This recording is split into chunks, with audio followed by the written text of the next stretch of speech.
आज बनाया आड़ू सब्जा सीड और विटामिन सी से भरपूर गर्मियों में राहत देने वाला चटपटा जूस। 2 दिन पहले तेज हवा और बारिश से हमारे घर पर लगा हुआ आड़ू के पेड़ की एक बड़ी सी टहनी टूट जाती है, जिस पर बहुत सारा फल आया रहता है। तो मैं सारे अधकच्चे आड़ूओं को बढ़िया से तोड़कर एक टोकरे में समेट लेता हूँ और फिर दूसरे दिन श्रीमती जी के साथ मिलकर 8-10 पन्नियों में आधे आड़ू भरवा देता हूँ और बोलता हूँ इनको अगर ज्यादा दिन रखेंगे तो बरसातों में खराब हो जाएंगे, इनको तुम आस पड़ोस में और बच्चों में बांट देना। और फिर एक प्लेट लेकर टोकरे में से 8-10 पके पके और बड़े बड़े आड़ू छान लेता हूँ और साथ ही 2 से 3 चम्मच सब्जा सीड एक कटोरी में भीगने के लिए रख देता हूँ। और फिर जो भी आड़ू प्लेट में निकाले थे उनको नल पर ले जाकर बढ़िया से रगड़ रगड़ कर धुलाई करके साफ कर लेता हूँ। और बढ़िया से धुलाई करने के बाद श्रीमती जी से कहता हूँ अब तुम इनकी बढ़िया से एक एक करके छिकल निकाल दो और साथ में मैं भी लग जाता हूँ। और फिर सारे आड़ू को बढ़िया से छिलने के बाद एक एक करके सबके गुठल अलग करने के बाद छोटे छोटे टुकड़ों में काटकर मिक्सी के जार में डाल देता हूँ और साथ ही फ्रेश पुदीने की कुछ पत्तियां डालकर ऊपर से 2 चम्मच चीनी भी डाल देता हूँ। और जूस बन रहा हो उसमें भुना हुआ जीरा और काला नमक न डले ऐसा तो हो ही नहीं सकता, तो ऊपर से 1-1 चम्मच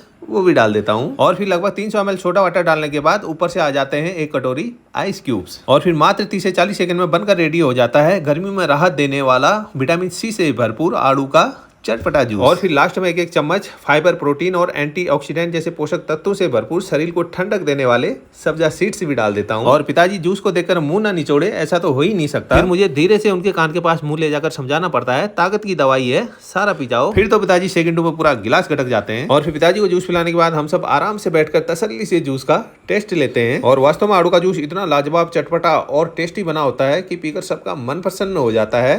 राधे राधे।